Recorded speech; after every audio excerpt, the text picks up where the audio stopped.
The Gorge That Hungers by Alex H. The New River Gorge Bridge loomed above me, a steel monster arching across a chasm that sighed hints of oblivion. I had come here in search of the ultimate high, in quest of that razor's line between life and death that had become my only comfort in a world made dull and gray. I'd heard about Bridge Day, a holiday of human hubris in the face of nature's indifference. But nature, as I was to learn, cares not. The din of the onlookers faded to a hum as I approached the jump point. My gear was heavier than it had been, each step a fight against some unseen resistance that pulled at my bones themselves. The air of the fall was thick with the scent of rot, sickly and heavy, like festering leaves, and something darker, something that hungered. I'd had near misses before. The chute in Arizona that opened a heartbeat too late. The cliff face in Norway that had nearly taken my legs. In each case, I'd watched the icy fingers of death brush against my skin before pulling back at the last moment.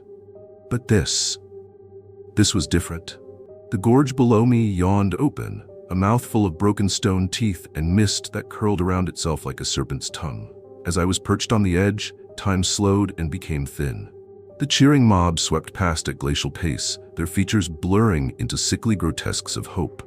I faltered for a moment, but the call of the void proved impossible to resist. I sprang. The first few seconds were all too familiar. The rush of free fall, the wind howling around my head. But then, everything froze. My descent halted, as though the air itself had solidified.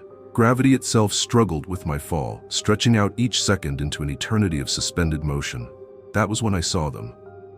Faces. Hundreds, no thousands of faces etched into the rock faces of the gorge.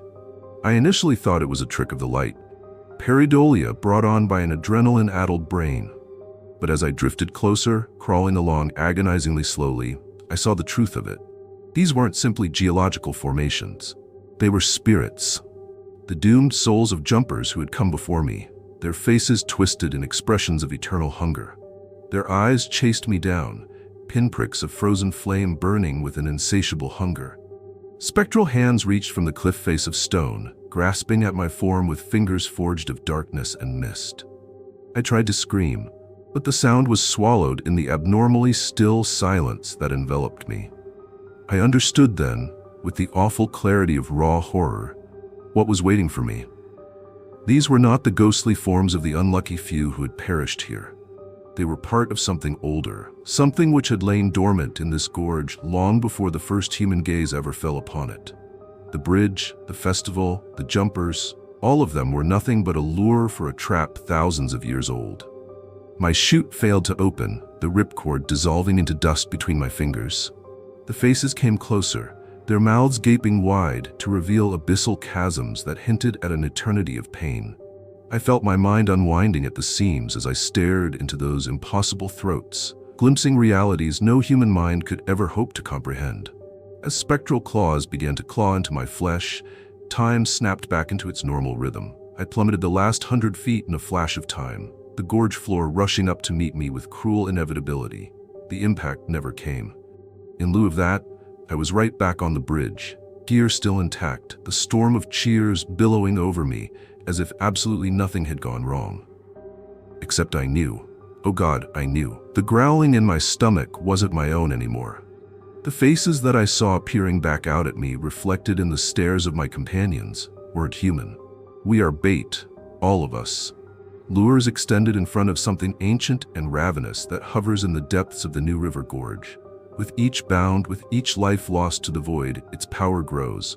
And one day, when enough souls have been spilling into its jaws, it will come out. I stand at the edge once more, knowing what is to come. But I cannot help it. We cannot.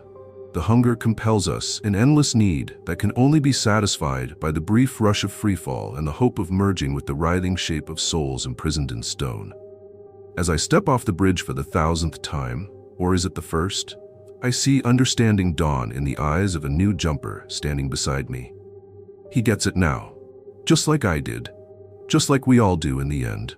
The gorge hungers, and we, the damned, are its nourishment. The Mine That Breathes by Silas C. The stench of smoldering matches filled my nostrils as I stepped into the devil's anvil's maw. It had taken me 4 decades since I'd last gazed on this jagged slash in the West Virginia landscape. But the memory of my father vanishing here in '85 clung to the spot like coal dust to a widow's skin. My headlamp sliced a trembling beam of light through the fallen timber braces as the mine breathed, a slow, wet rasp that shouldn't have come from stone. They'd said it played out in '93, but I knew better. Mines don't die, they wait. The first whisper came 20 feet in, where the sunlight gave way to damp blackness. "Jesse." It rode the hot breath pouring up the tunnel. My father's voice stretched thin as spider silk. My pickaxe slipped in my sweat-slick grip. I'd heard that tone 1,000 times growing up. The way he'd called me in from playing when storms rolled over Welch, but now it buzzed with something behind the words. A sound like beetles scuttling over a dead microphone. The walls seemed to shut in on me as I descended. Wooden supports creaking like old men turning over in their sleep. Odd that the maps of '85 did not fit. The shaft in the middle kept going left where it should have gone straight. New crawl spaces opening up where rock once existed. I passed through the carpets of blind crickets that popped like blisters when you stepped on them, the gooey insides reflecting the light. At the 300-foot mark, the heat began. Not the dry burn of deep earth, but a living fever radiating from the walls. My coveralls clung to me as I crawled through a crevice that reeked of copper and sulfur. My headlamp beam skipped along a vein of coal that didn't belong there, jet black and damp, trembling as if something moved beneath its surface. "You kept me waiting, boy." The voice was everywhere now, ringing through the pick in my palms. Dad's West Virginia accent had been torn and spit back out by the mountain, syllables clanking like pebbles in a can of aluminum. When I hit the weeping coal face with the pick, the metal sang out a pure C-sharp that shook my teeth. That is when the walls started bleeding. Black sludge flowed from the fresh cracks, hotter than steam from a boiler and as heavy as molasses. It slicked over my gloves as I scrambled back, the tunnel astern filling with a crunching of bones. The air thinned, ragged breathing fighting to come a breath at a time as the mine's breaths fell into sync. In 10 seconds an inhale, then 20 seconds out. Ticking in unison with my panic-stricken respirations beat to beat. I came across the chapel at 800 feet. Each mine had one, a stretched seam where men once prayed before shift. The crucifix remained crooked on the back wall, the silver eaten by damp until Christ's face was a screaming skull. But it was the floor that stopped me cold. Dad's brass tag from '85 lay shining in the mire, chain still attached.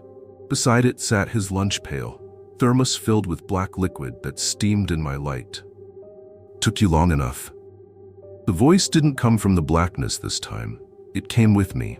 My jaw tightened as the words stuck in my throat, vocal cords vibrating like the tail of a rattlesnake. The pickaxe shifted itself against the chapel wall, banging the same C-sharp note repeatedly until the coal broke open. What burst out wasn't methane.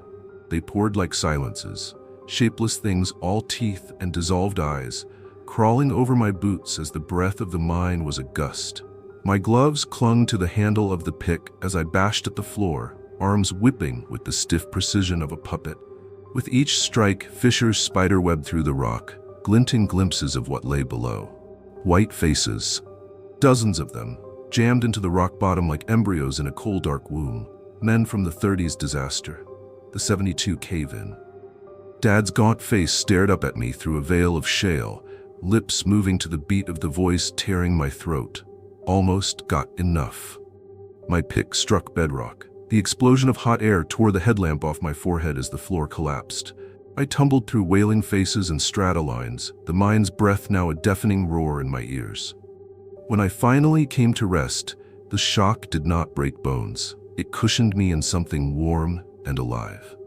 They're giving me sustenance now. Not nourishment, but recollections. The taste of June apples from the orchard of Dad's. The snap of his belt after I broke the McClanahan boy's nose. With every swing of the pick, more come up until I have trouble keeping track of what thoughts are mine. Now and then, when the tremors shudder the mountain, I catch boots scraping on rock above. Young voices debating whether to go look. The mine inhales. My picking arm jerks. And here in the darkness, I begin to rehearse Dad's voice. They'll need guides when they arrive. The hungry ground likes familiar voices. The Fog That Feeds by Evelyn B. I should have known better than to come here alone. The locals cautioned me against Evenwood, one of many ghost towns scattered across the Monongahela National Forest landscape. But I was too eager for my break, too determined to uncover the strange disappearances plaguing this area. Now here I stand in crumbling buildings shrouded in a spooky haze, fearing my mistake will prove fatal.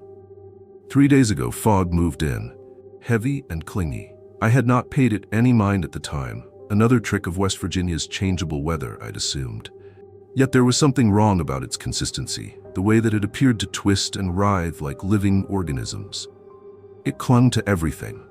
Rotting wood on vacant homes, rusting mining gear, even to my own flesh. Every breath was labored, as though I was breathing fluid instead of air. On the second day, the stillness caught me off guard. No singing birds, no buzzing insects, no rustling of leaves as wind blew past.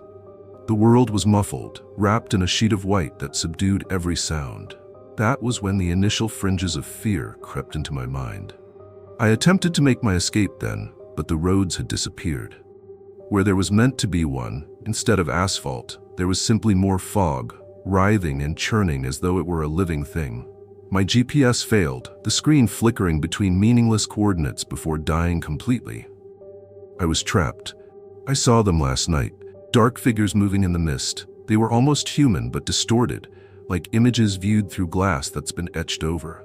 When I called out, they turned to me with blank, vacant faces. I ran, my heart pounding, until I found refuge in what used to be the town's general store. That's where I am today, curled up in a corner as the fog creeps in through fissures in the worn wood. My hands shake as I scribble this down in my diary, clinging to something real in this horror. Yet even as I put down the words, I feel them escaping me. Names first. I can't recall what I've named my childhood pet or my college best friend. Faces are a jumble in my mind's eye, as vague as the forms outside in the fog. Gradually, an hour by an hour, I fade away. I've done all I can to keep my memories. I've jotted down significant dates, written descriptions of people who are near to me, even sketched rough portraits. But when I flip through the pages afterwards, the ink has run, making senseless smudges. It's as if the fog itself is erasing my past. The worst is the hunger I sense coming from the mist. It's starving, voracious, devouring not only memories but whole beings. I've seen buildings vanish before my eyes, reducing them to empty ground. The few belongings I carried in with me have one by one disappeared. My camera, my phone, even the clothes on my back. Before long, I dread there will be nothing left of me but these quickly disappearing words. I think I understand now why no one ever filed a missing persons report for the people who disappeared from Evenwood. How do you file a missing persons report for someone who never was? The fog doesn't just take, it erases entirely and leaves nothing behind. My brain is Swiss cheese, with gaps where there used to be memories. I don't recall my mother's voice or the color of the house where I grew up. The name of the paper I worked for, is gone, along with how I ended up in this hellhole of a town. All I'm left with is a vague feeling of loss and the awareness that I'm next. The fog is in the store now, wrapping around my ankles like a cat trying to get attention. But this is no domesticated animal. This is a predator, and I'm its victim. I can sense it knocking at the borders of my mind, trying to find an opening. Every strand that comes in contact with me produces a surge of freezing numbness in my body. I'm forgetting how to write now. The pen feels clumsy in my hand, the effort of making letters increasingly arduous. Soon, even this tiny gesture of resistance against oblivion will be beyond me. I don't know why I'm continuing to struggle. Perhaps some primal portion of me will not go quietly into this artificial night. There's so much I must tell you, warnings I must give, yet the words will not come. My mind is a tabula rasa, blanked by the constant fog. I can't even recall my own name. Am I still myself without memories? Or am I, too, just another ghost in this town of forgotten souls? The fog is receding now, blinding me. I can barely discern the words as I put them down. Everything is white, formless, empty. I am disappearing, becoming one with the fog that feeds on identity itself. My last rational thought is a plea, a desperate one. Remember me. But in thinking it, I know its uselessness. In Evenwood, the fog devours all, and there is nothing left but blank pages and unasked questions. And before long, those too will be nothing. The Hollow Song by Eleanor G. The cabin was meant to be my sanctuary, a place to escape the noise of the world, to rediscover the music that had abandoned me. Nestled deep in the shadowy embrace of the Dolly Sod's wilderness, it stood like a forgotten relic, its wooden frame groaning with age and solitude. The woods invaded on every side, their bare branches scrabbling at the windows like hungry fingers. The scent of pine and damp soil filled the air, and the quiet was so total it seemed to pulse against my ears. I came in late March with little more than my guitar and a notebook containing half-composed songs. My muse had died months earlier, and I had been wandering in a haze of self-doubt. But here, surrounded by nature's wild beauty, I hoped to find inspiration again. The first night was uneventful, save for the stifling silence that deepened as night fell. I made a fire and strummed listlessly at my guitar, the music ringing out hollow and flat. I was disgusted and went to bed, tossing fitfully as the old cabin creaked and groaned in the darkness. It was on the second night that I heard it, the melody. It was weak at first, hardly perceptible, hovering among the trees like a spirit, a series of plaintive notes, each of which lingered in the air as if reluctant to disperse. I paused, my heart pounding in my chest. It was neither wind nor birdsong, it was music. Beautiful and otherworldly. I stepped out onto the porch, clutching my guitar as a talisman. The song seemed to be originating from deep in the woods, beckoning me with its eerie loveliness. I did not dare pursue it, not yet, but I stayed outside until it faded away. The next day, I tried to replicate what I'd heard. My fingers stumbled over the strings, unable to recreate the otherworldly perfection of those notes. Frustration gnawed at me like a beast starving. By evening, I had resolved to record it if it returned, and return it did. I was ready this time. I had my recorder sitting by the window and waited as the melody unwound itself again. When I listened on headphones later, I could discern layers in it, tantalizing harmonies that no individual instrument could possibly have formed.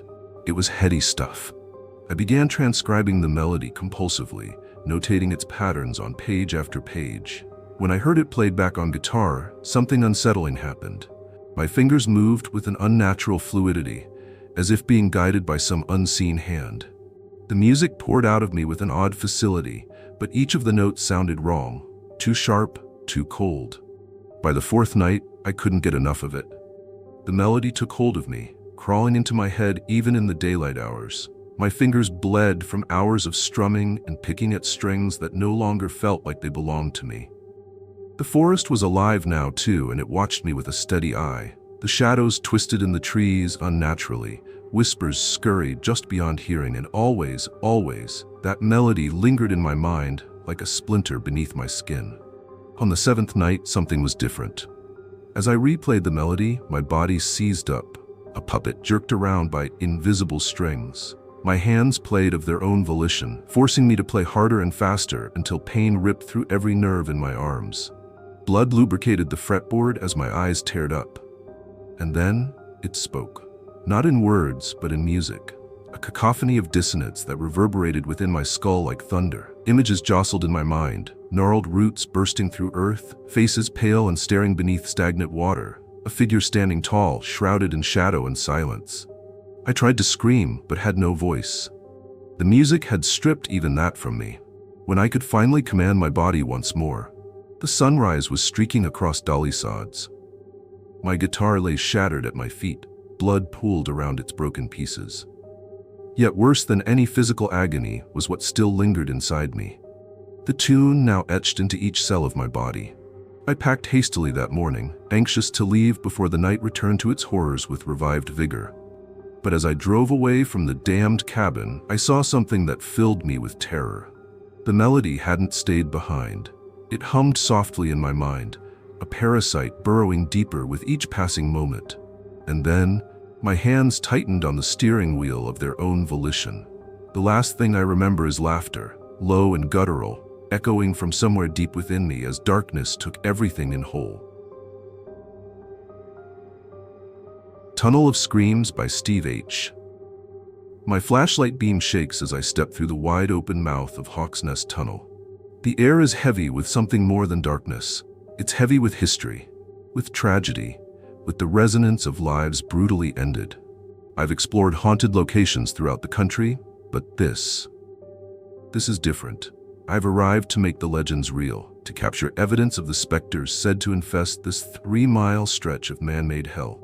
Over 760 men died here, their lungs shredded by silica dust as they bored through the mountain. It's a formula for ghostly haunts. The tunnel envelops me completely as I move deeper in. My equipment chirps and whines, searching for electromagnetic anomalies, temperature fluctuations, anything that could suggest I'm not alone. It's silent, and then I hear it. A whisper, so faint that I think I imagined it. I spin around, my beam cutting the blackness. Nothing. But then the whisper's louder, speaking a word, a name. Henry. I stand rooted. That's my name. How could it? The scream is a punch, something hard that slams me back against the old wall. It isn't just noisy, it hurts, full of years of rage and pain. My hands clamp over my ears, but it doesn't serve to muffle it. If anything, it grows louder, vibrating through my body. I run. My beam of light flickers madly as I dash down the tunnel. But the screams follow, swelling. Dozens, then hundreds of voices join the cacophony, each voice distinct in its pain. I am hearing words now, cries for help, screams of pain, imprecations against the men who sent them to die in this rock tomb. Something brushes my arm, a hand, cold and gritty with rock dust.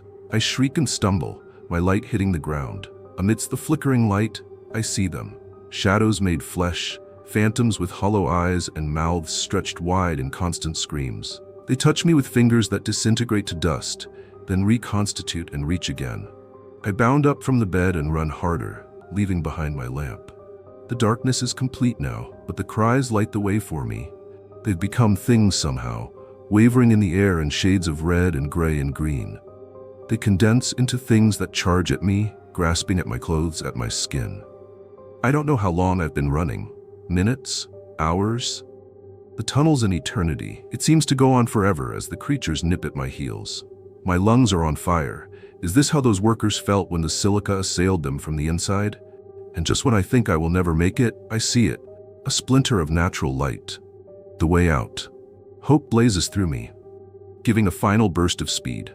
But as I near the opening, an unseen door slams shut. I pummel against it, sobbing, as the screams are catching up. A voice, as if different from the others, breathes into my ear. You may go, if you bring someone to take your place. I spin around, leaning against the barrier. What? No, I won't. Then you stay, forever. The wails approach, tearing at my head. I feel my hold on sanity breaking. How long until I am one more voice among the lost? That's when I see him, a young man, barely older than a teenager, stumbling into the tunnel entrance. Another thrill seeker, drawn by the lure of the paranormal. Our eyes meet, and I see the rising horror on his face as he becomes aware of the horror that surrounds me. In that moment, I decide. Run, I shout. Get out while you can. He hesitates, clearly torn between helping and running. I, too, silently urge him to flee, to save himself. But he takes a step closer, extending his hand. I'm sorry. God forgive me, I'm sorry. I plunge forward, shoving him forcibly.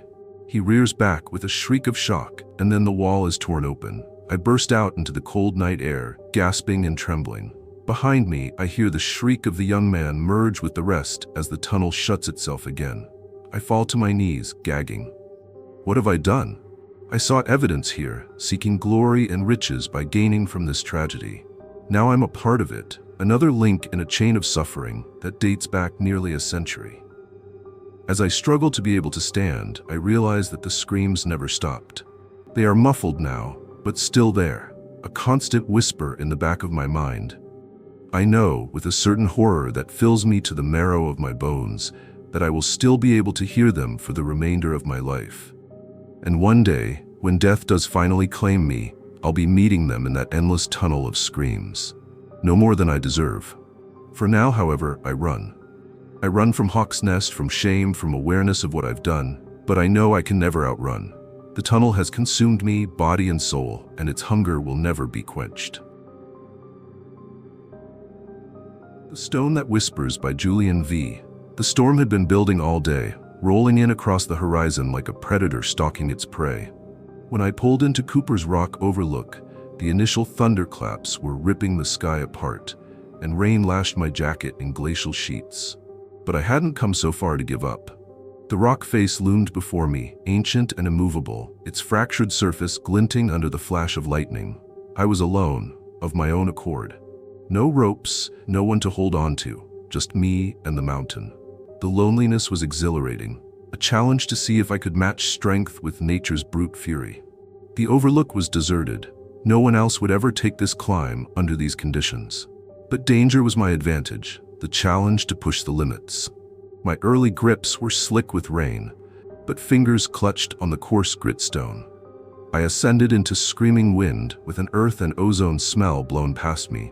I was ablaze with each muscular push upwards. Each stroke I took had been precise, exact. It was not a yell or a scream for help.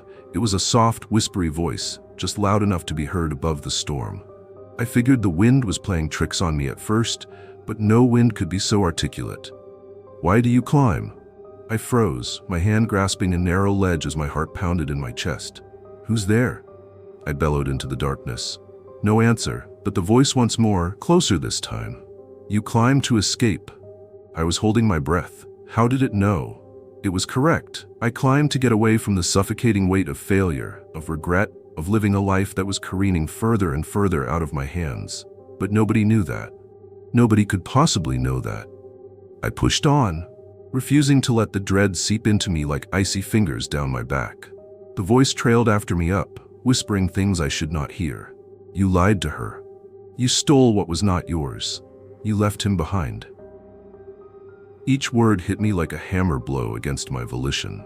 Memories I'd kept hidden in the recesses of my mind emerged, the tears streaming down my ex-wife's face as I walked out on her.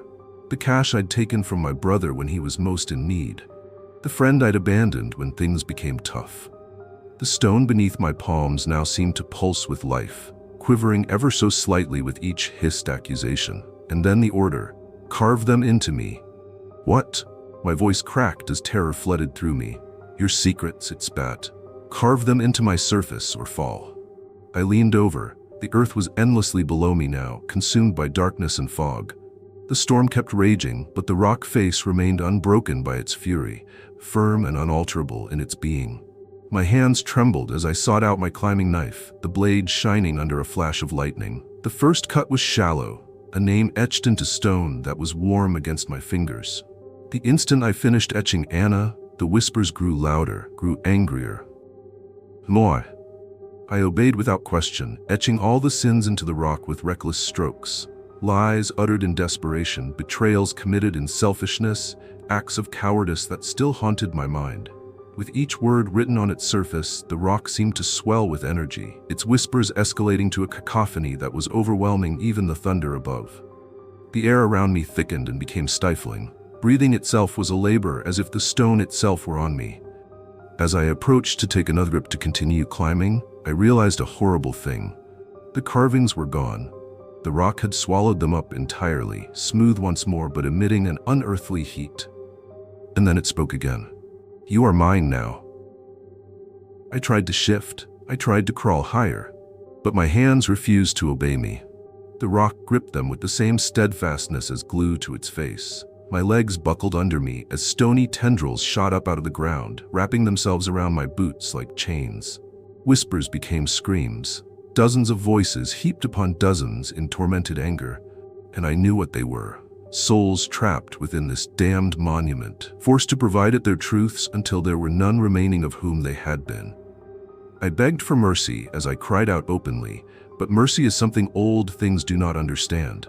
Lightning flashed nearby in blinding brightness. For an instant, I caught sight of myself as I appeared reflected on the wet rock, a withered husk of a man brooding over his own secrets. And then, silence.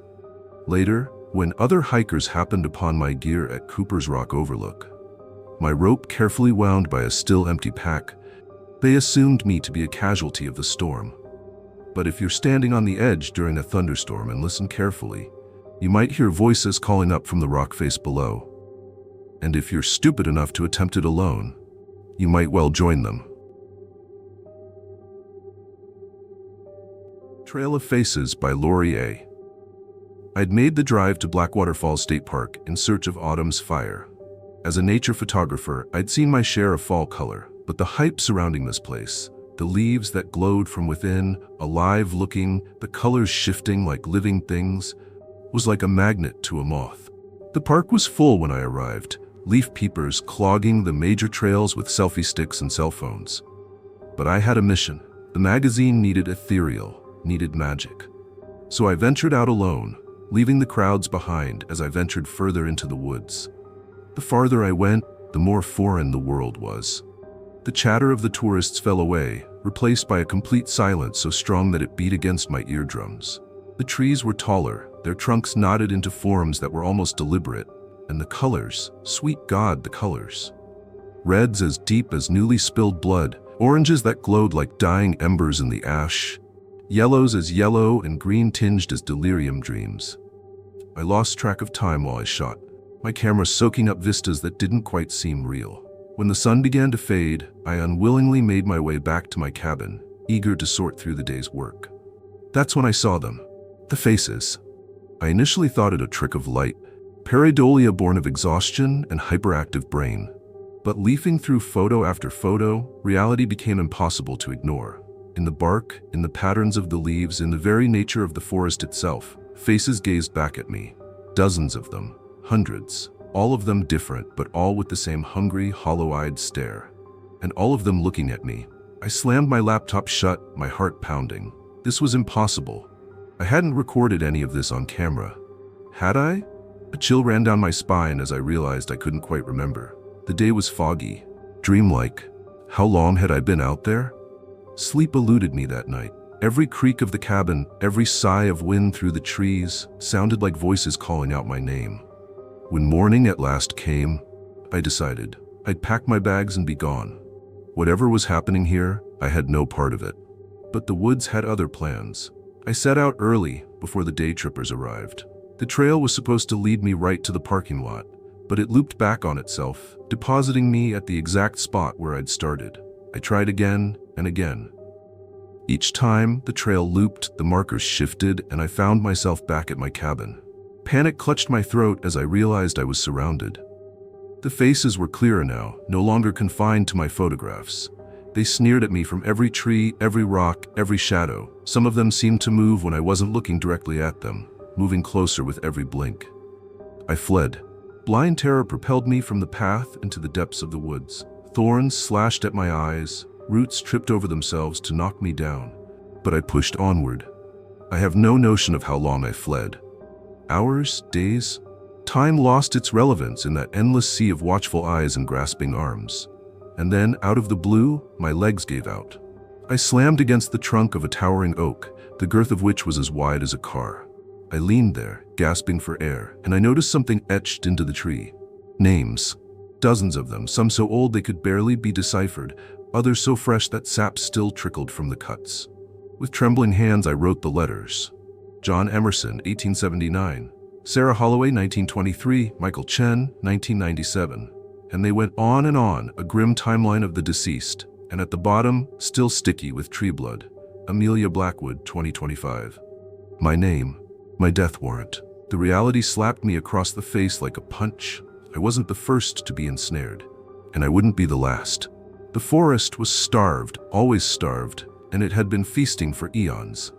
As if summoned by my brain, the faces began to emerge from among the trees. No longer content to simply watch, they emerged through bark and leaf and took on three-dimensional form.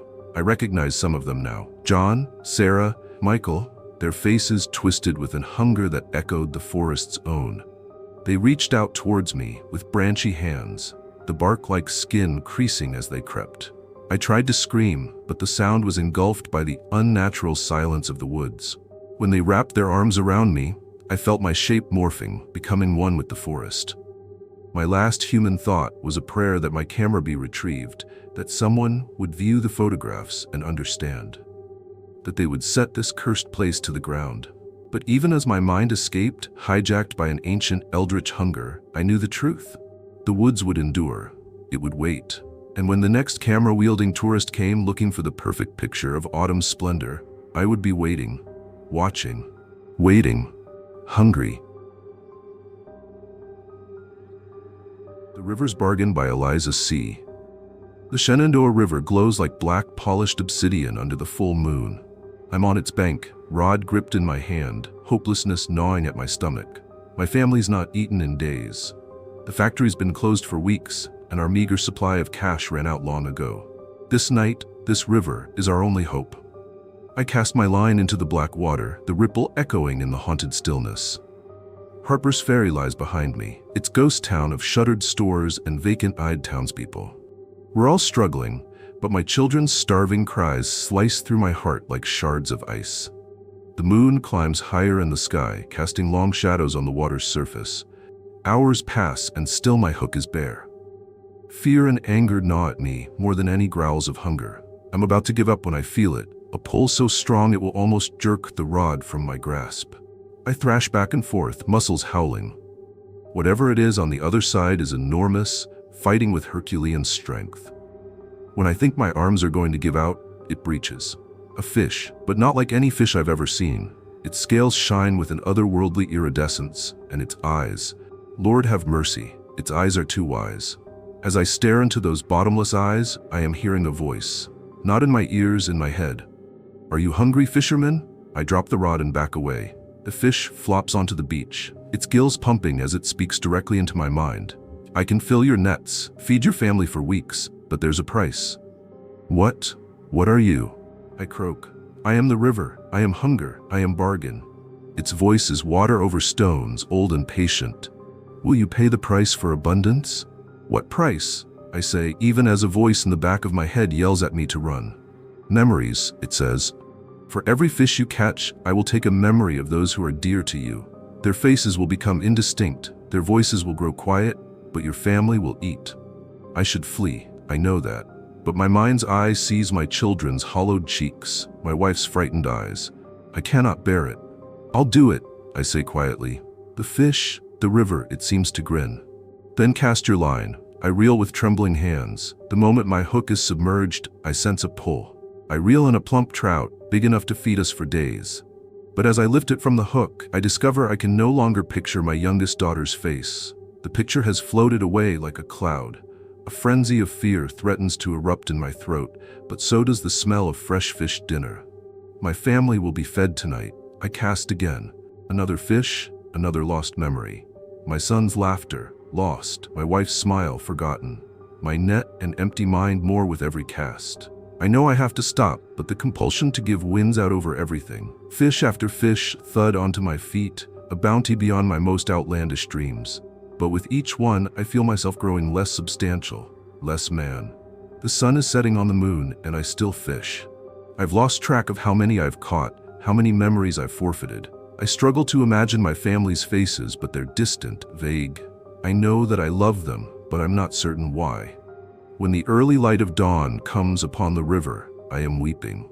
I have a full net of fish, enough to feed the town for a month. But I have paid in full. I turn and leave home, wherever that is, for people whom I know I should love but cannot recall. The river's voice calls out one final time. Return when you're hungry once more, fisherman. There's always something to forget. I leave, my feet dragging with the heaviness of fish and loss. A part of me knows I've made a terrible error, but another part, the part that recalls the gnawing pain of hunger, wonders if I'll ever come back. The Shenandoah runs on, dark and wise, expecting the next hopeless soul to make a deal.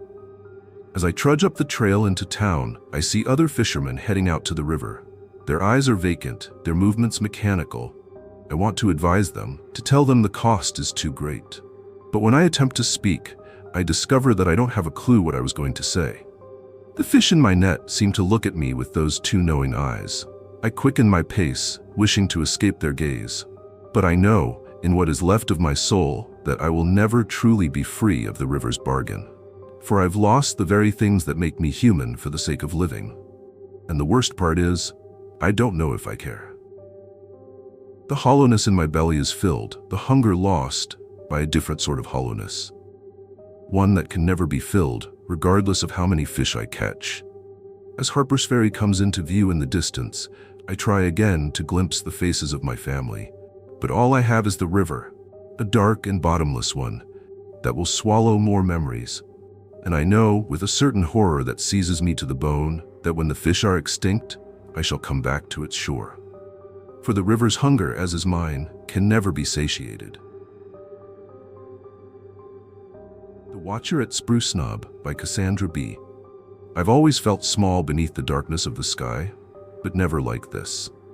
The vastness above me seems to pulse with sinister intent as I cling to the chilled metal of the Spruce Knob observation tower. What was a solo venture to witness the Perseid meteor shower has become a nightmare I'm stuck in.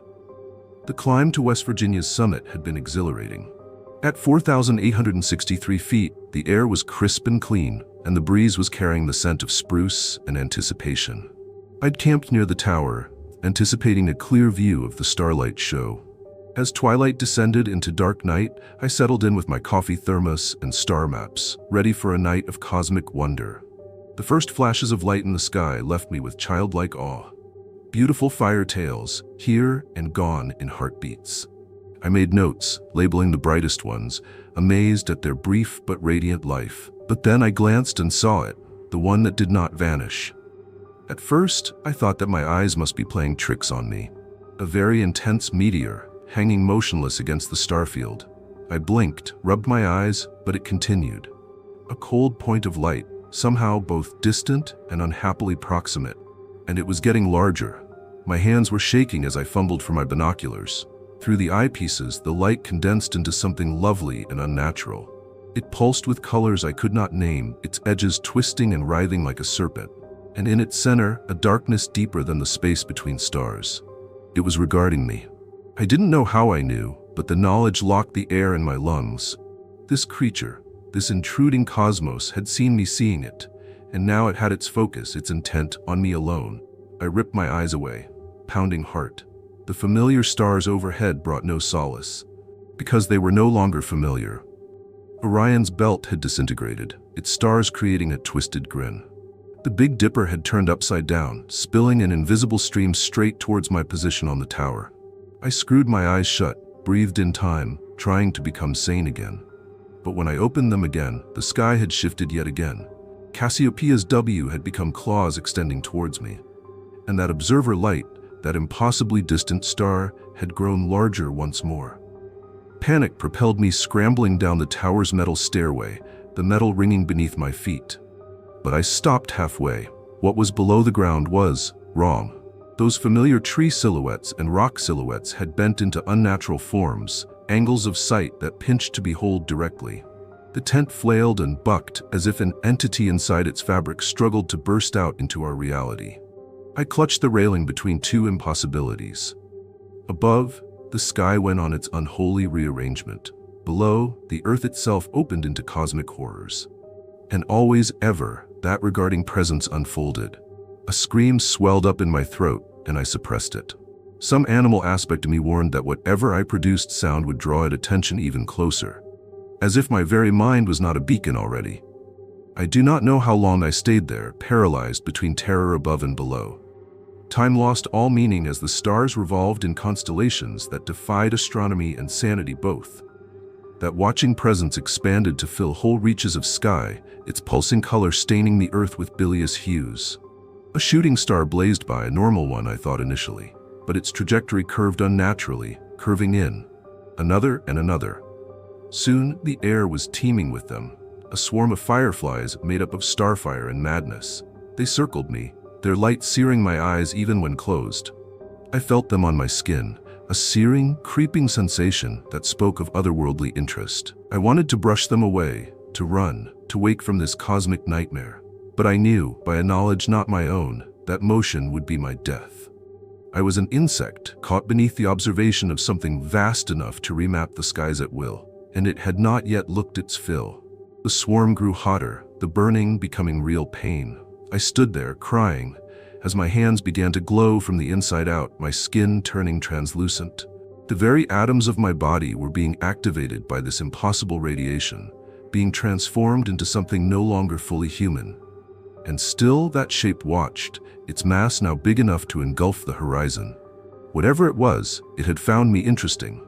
I was being studied, catalogued, my essence mapped by something that was beyond time and space as I understood them. As the consciousness seeped away, I watched my body break apart into motes of light. They rose to join the swarm, my material form being absorbed by the cosmic dance. And when the last ember of my human consciousness went out, a vast and alien presence shifted into the empty space in my head. I had been to Spruce Knob to view the stars, but the stars were to view me. And now I am a viewer myself, my gaze set on the next curious soul who is bold enough to look too far into the starry sky. Remember, when you wish upon a star, be careful, for you never know what wishes back. The Roots Beneath Us by Eliza T. The ancient forest at Lost World Caverns had always felt alive, just never like this. Kneeling in the damp soil, my hand trembling around my trowel, I knew I'd unearthed something that challenged all I thought I knew about botany and about the natural order of things. It started innocently enough. I had come to study the strange plants that thrived in this isolated West Virginia wilderness pocket. The area around Lost World Caverns was a goldmine of botanical oddities, nurtured by the strange microclimate created by the vast network of underground chambers. But what I found went far beyond mere scientific fascination. I felt it 3 days into my journey, a faint pulsing beneath my feet as I was recording a group of ghost orchids. At first, I assumed that it was my own heartbeat, amplified by the artificial stillness of the woods. But when I pressed my ear against the ground, I felt it, a rhythmic beating, like a massive subterranean heart. My curiosity getting the better of me, I began to dig. The ground gave easily, almost eagerly, as if inviting me to proceed. What I discovered made my blood run cold. Roots, yes, but unlike any I had ever seen. They writhed and spasmed, not with the slow, inexorable movement of normal plant life, but with a loathsome, animal-like quickness. And they pulsed, oh how they pulsed, with a sickly green light that seemed to flow through them like blood through veins. But it was the whispers that frightened me most. As I dug deeper into the root system, I heard them.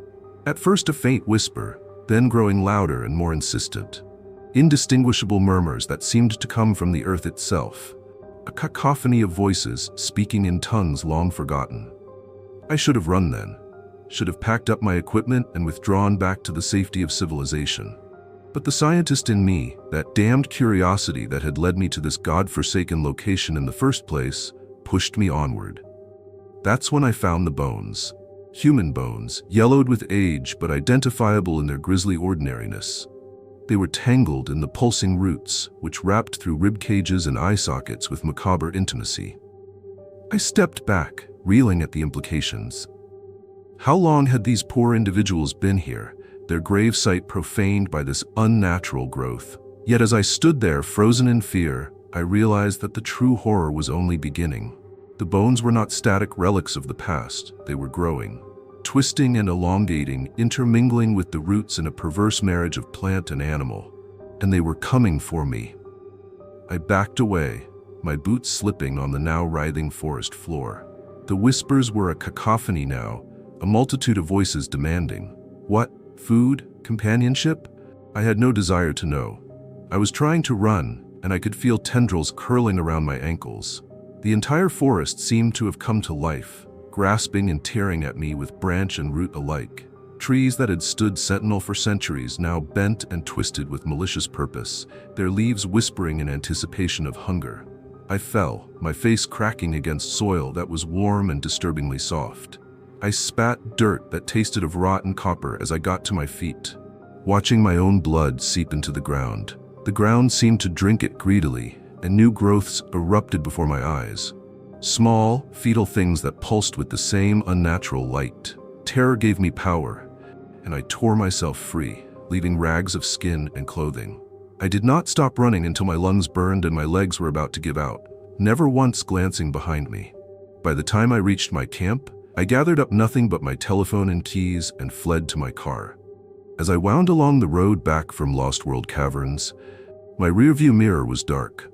But I could have sworn I glimpsed motion within that dark blackness, a woodland in migration, seeking new roots to grasp. It's been weeks since that night, and I can still feel it. A ghost ache in my ankles where those tendrils wrapped around me. A whisper on the edge of hearing when I walk on grass. And sometimes in my darker moments, I could swear I can feel a heartbeat beneath my skin that isn't my own. I've tried to warn people. I've told park rangers, my co-workers, even the police in the nearby town. But who would believe such a wild tale? They think I'm overworked, traumatized from some animal attack that I've distorted in my memory. But I know the reality. Nature is reclaiming what belonged to her all along, and she's accomplishing that in manners more frightening than we could ever conceive. The roots are spreading, creeping out from that ancient wood at Lost World Caverns. And one day, they'll find fertile soil in the towns and cities we thought were safe from the wild. So I warn you now, dear listener, the next time you feel the ground pulse beneath your feet or catch a whisper on the wind, run. Run, and pray the roots haven't already made their way in. For sooner or later, we're all nothing but fertilizer for the ravenous earth, waiting to be reclaimed by the roots beneath us.